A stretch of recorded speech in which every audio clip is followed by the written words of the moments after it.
Caríssimos irmãos e irmãs, o Evangelho de hoje, do capítulo 9 de São Marcos, nos apresenta aquele fato tão conhecido a nós, a transfiguração de nosso Senhor. Jesus que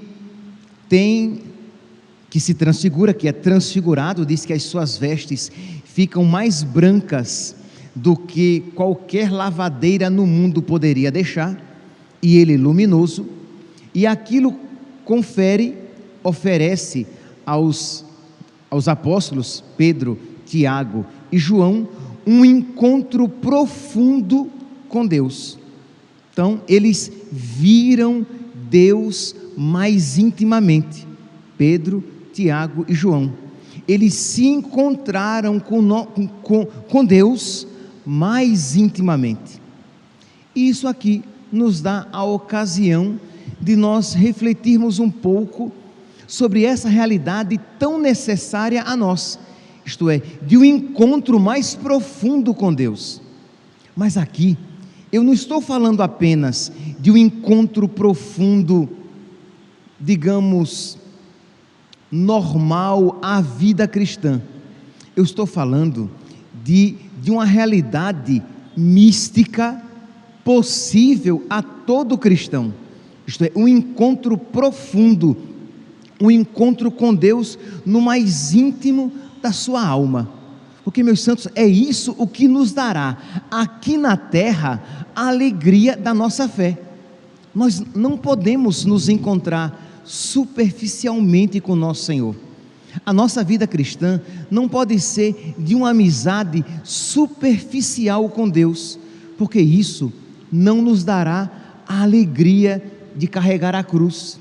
Isso não nos dará a alegria de nós nos configurarmos a Jesus crucificado.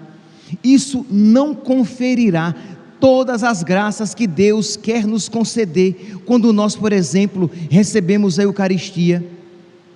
Isso não nos dará a oportunidade de escutar Jesus profundamente. É verdade, vocês acabaram de ouvir o Evangelho e todos vocês escutaram o Evangelho. Mas vocês concordam comigo que, infelizmente, nem todos, talvez muitos aqui nesta igreja e aqueles que vão ouvir pelas redes sociais, não escutaram profundamente na sua alma? Se eu pedisse aqui que levantasse a mão quem pelo menos já leu os 4 evangelhos, não, vou facilitar. Se eu pedisse aqui que levantasse a mão quem já leu então por trás das câmeras, nos seus celulares e nos seus computadores, assistindo a Santa Missa, tenho certeza que muitos iriam: eu já li, pelo menos um evangelho eu já li, e eu espero, crendo em Deus Pai Todo-Poderoso, que você já tenha lido. É verdade que se você já veio à missa, durante 3 anos, você já ouviu todo o evangelho, toda a Bíblia até, as partes principais. Mas tudo bem, então eu não tenho dúvida que muitos aqui já leram um evangelho, mas eu não tenho dúvida que, infelizmente, muitos não ouviram nosso Senhor. Não foi uma leitura que lhes causou um encontro, uma contemplação daquelas verdades, uma experiência profunda do amor de Deus, de modo que em que você diz: o que eu mais quero neste mundo é Jesus. O que eu mais quero neste mundo é estar com Ele. Não existe mais nada neste mundo a quem eu mais ame. E, de alguma maneira, este mundo se tornou para mim um exílio, porque eu não vejo a hora de partir para estar com Cristo. E isso não provém de uma pessoa melancólica, depressiva, que está triste e amargurada neste mundo. Não, não é isso. É uma pessoa que é capaz de sorrir e de se alegrar com as coisas do mundo, mas quando ela se lembra de Deus, uma saudade toma conta do seu coração, que ela gostaria, parafraseando novamente São Paulo, de partir para estar com Cristo. Ou, como diria Santa Teresinha do Menino Jesus, entrar na vida. Para ela, morrer era entrar na vida. Pois bem, é a respeito deste encontro íntimo com Deus, deste ver a Deus profundamente, que eu estou falando, a que somos chamados. Pois bem, como é então, quais são, as condições gerais que precedem a possibilidade deste encontro? Você poderia perguntar: tá bom, padre, que maravilha, eu quero isso para mim. O que é que eu preciso fazer? Quais são os passos primeiros? Os passos, claro, sempre o passo primeiro é a graça de Deus que nos convida e nos sustenta neste convite. Mas, no sentido humano da palavra, qual é a nossa resposta a este convite da graça? Primeiro, estar em estado de graça. Então você precisa estar confessado, em estado de graça, para que o seu organismo espiritual esteja vivo, pulsante e possa corresponder com a ação de Deus na sua alma. Então a primeira atitude é estar em estado de graça. Segundo, é de você ter um recolhimento habitual. Ora, se você é uma pessoa que vive agitada, uma pessoa que não entra no próprio coração para se encontrar com Deus que nele mora, que não entra na própria alma para contemplar Deus que ali habita, como é que você vai ver Deus intimamente e ter este encontro mais profundo com Deus? Será sempre um cristão medíocre, um católico, uma católica superficial, com um verniz que se tira com a unha, com um verniz de espiritualidade, que o primeiro arranhãozinho que você dá, já arranca aquela camada e já toca já na madeira.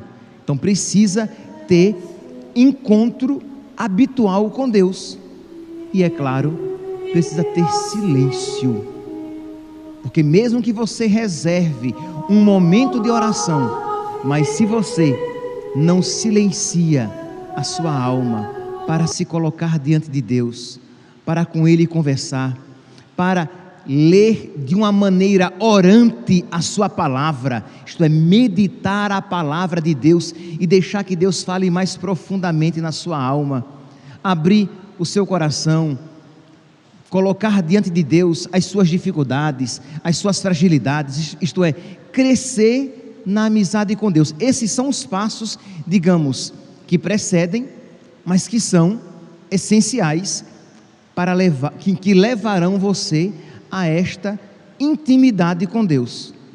Só que esta intimidade, meus santos, esta intimidade profunda a respeito da qual eu estou falando, é algo que, embora esses passos a que eu me referi sejam necessários, eles não nos conferem esta intimidade com Deus. Isto é, você estará em estado de graça, você terá um encontro habitual com Deus, você fará silêncio, isto é, você procurará ter uma vida de oração, mas isso em si não conferirá a você este encontro profundo com Deus, porque isso nós não podemos nos dar a nós mesmos, mas nós podemos esperar e suplicar. Nós sabemos que Deus, Ele quer se encontrar conosco. Nós sabemos que aquela oração que estamos fazendo já é uma resposta ao convite de Deus à nossa alma. E Deus que está nos convidando, Ele nos concederá esta graça que Ele nos ensinou a desejar. Então nós precisamos, em cada momento de oração, quando você começa um momento de oração, saber que é um tempo privilegiado e que ali Deus, se assim o quiser, Ele se manifestará profundamente na nossa alma. Deus sempre se manifestará, mas eu estou falando aqui de uma manifestação profundíssima. Deus sempre falará à nossa alma quando nós nos pusermos em oração, mas aqui eu estou falando de uma contemplação milagrosa, de uma realidade que é pura ação de Deus, daquilo que os apóstolos Pedro, Tiago e João experimentaram ao ponto de dizerem, e não poderiam dizer diferente: mestre, é muito bom estarmos aqui, vamos construir 3 tendas, uma para o Senhor, uma para Moisés e outra para Elias. Eles nem pensaram neles mesmos. Quando uma pessoa está feliz, quando uma pessoa está muito feliz, ela se esquece de si mesma, e o contrário é terrivelmente verdadeiro. Quando uma pessoa está infeliz, ela só pensa em si mesma, no seu sofrimento, na sua dor, no seu problema. Então os apóstolos estavam tomados por Deus, banhados por Deus, mergulhados em Deus, e só pensavam em Deus. Então, se vos possuo, o que mais me atrai neste mundo? Então, Senhor, iremos construir 3 tendas, uma para o Senhor, uma para Moisés e outra para Elias. Então aqui, meus santos, esta primeira parte nos apresenta como é desejável este encontro profundo com Deus, que nos levará a uma verdadeira santidade, e que nós precisamos nos preparar para receber este dom que Deus quer nos oferecer. Mas tem que ter um mas, né? Tem que ter uma conjunção adversativa. Mas, porém, no entanto, todavia, não obstante,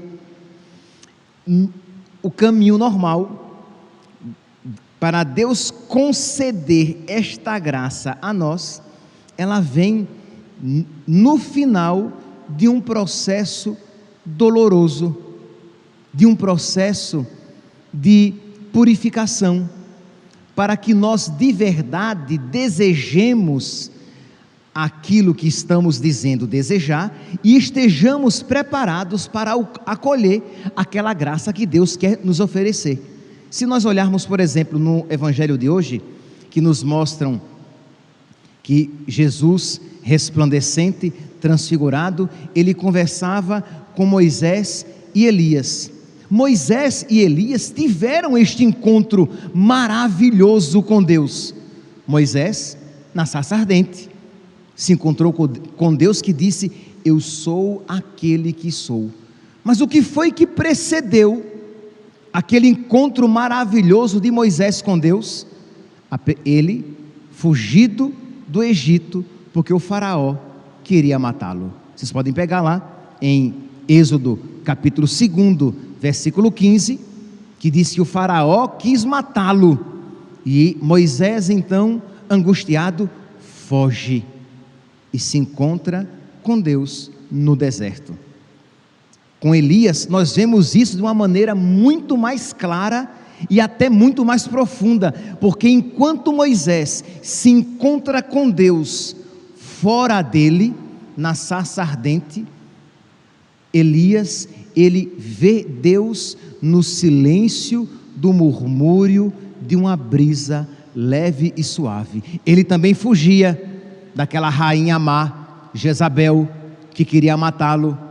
Depois que ele teve o embate com os profetas de Baal, e os profetas de Baal foram mortos, a rainha Jezabel jurou a morte de Elias, e diz que Elias, 1 Reis, capítulo 19, vocês podem ler todo o capítulo 19, diz que Elias, desanimado, chegou mesmo até a desejar a própria morte, mas Deus, por meio do seu anjo, o conduziu até o encontro mais profundo.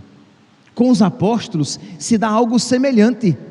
Se vocês se recordam do evangelho de ontem Jesus falou a respeito da sua paixão, que ele sofreria muito, que Jesus sofreria muito, que Jesus seria perseguido, caluniado, maltratado, mas que ao 3º dia haveria de ressuscitar. Isso atemorizou os apóstolos, isso encheu o coração deles de medo, mas foi exatamente aquela ocasião que tornou propícia a chegada da graça, da qual eles necessitavam, para mesmo em meio àquelas dificuldades, eles se encontrarem com Deus profundamente. Percebe aqui, meus santos, que essa graça tão necessária, tão especial, nós precisamos suplicar a Deus, mas estar dispostos a recebê-la, isto é, Deus nos conduzirá num caminho de purificação, Deus nos conduzirá, retirando aquilo que de alguma maneira nos prende, para que nós dependamos apenas dEle, para que nós confiemos apenas nele, e para que nós esperemos apenas nele. Espera no Senhor e tem coragem, espera no Senhor. Mas nós poderíamos nos perguntar: mas padre, qual a finalidade desta graça de ver Deus, de contemplar Deus, de se encontrar mais intimamente com Deus?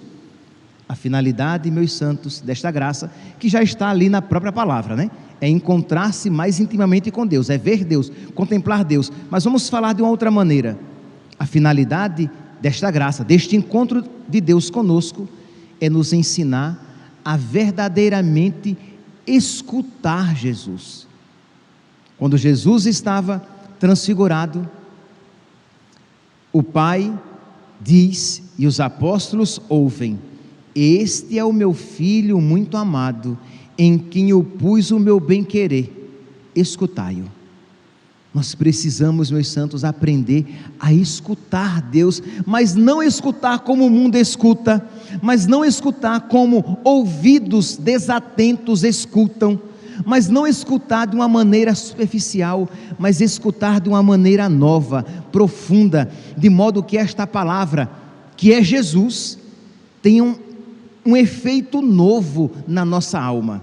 Vocês não vão escutar uma palavra diferente daquela que vocês já escutaram, mas vocês vão escutar de uma maneira diferente, e esta palavra vai produzir um efeito novo, vai levar vocês a um conhecimento novo de nosso Senhor. Não é assim que a palavra de Deus diz, que é como um baú, do qual nós tiramos coisas novas e velhas? Isto é, vocês não encontrarão uma palavra diferente, mas vocês vão se deparar com a palavra de Deus de uma maneira diferente. Porque, meus santos, esses encontros com Deus, esses encontros místicos até, esses encontros especialíssimos, eles não são da ordem cotidiana, são momentos, são graças particulares que Deus concede em momentos particulares aos seus, de modo que o ver a Deus desta maneira não faz parte da ordem natural, mas o ouvir Deus faz parte da ordem natural, de modo que mesmo quando você não vê Deus, você pode ouvir a Deus. Mesmo quando você, em meio à escuridão, você não consegue contemplar Deus, você consegue ouvir a Deus. O que é que o autor da carta aos Hebreus diz no capítulo 10, versículo 38? O justo vive pela visão. Não, o justo vive pela fé. Isto é, a visão o Senhor nos concederá. Se nós formos fiéis, o Senhor nos concederá não apenas uma visão que alimentará a nossa alma, mas graças especialíssimas que nos levarão a contemplar mesmo Deus. Mas isso não permanecerá para sempre. Mesmo que nós queiramos construir 3 tendas e ficar no monte, teremos que descer. Jesus não deixou que os apóstolos construíssem as 3 tendas. A transfiguração passou e o caminho da cruz teve que vir, mas eles foram alimentados por aquele encontro especialíssimo. Então, o justo vive pela fé. Mesmo que nós então não vejamos Deus, poderemos sempre escutá-lo. Peçamos, meus irmãos, peçamos a nosso Senhor esta graça. Peça a Deus, meu santinho, a graça de crescer na vida de oração. Você só estará capaz, você só será capaz de ouvir a Deus como Ele lhe fala, você só será capaz de acolher a palavra de Deus como palavra de Deus, você só será capaz de acolher toda a palavra de Deus, e não apenas aqueles versículos e aquelas partes que mais lhe agradam, se você tiver encontros com Deus, se você tiver amizade com Deus, se Deus habitar como um amigo íntimo no seu coração e na sua alma. Para isso, peça a Nossa Senhora, a amiga mais íntima de nosso Senhor. É verdade, ela é sua mãe, é a mãe de nosso Senhor, mas a amiga mais íntima, a criatura mais íntima de Deus, que ela nos ensine o segredo da amizade com Jesus, que ela nos ensine, assim como ela acolheu a palavra no seu ventre, mas primeiramente no seu coração, que ela nos ensine também a receber Jesus, não apenas na nossa boca, quando nós dizemos amém e recebemos a Eucaristia, e não apenas no ouvido físico, quando ouvimos a palavra de Deus, mas que nós acolhamos a palavra de Deus na sua alma, para que assim, e somente assim, nós possamos ser amigos e amigos íntimos de nosso Senhor. Louvado seja nosso Senhor Jesus Cristo, para sempre seja louvado.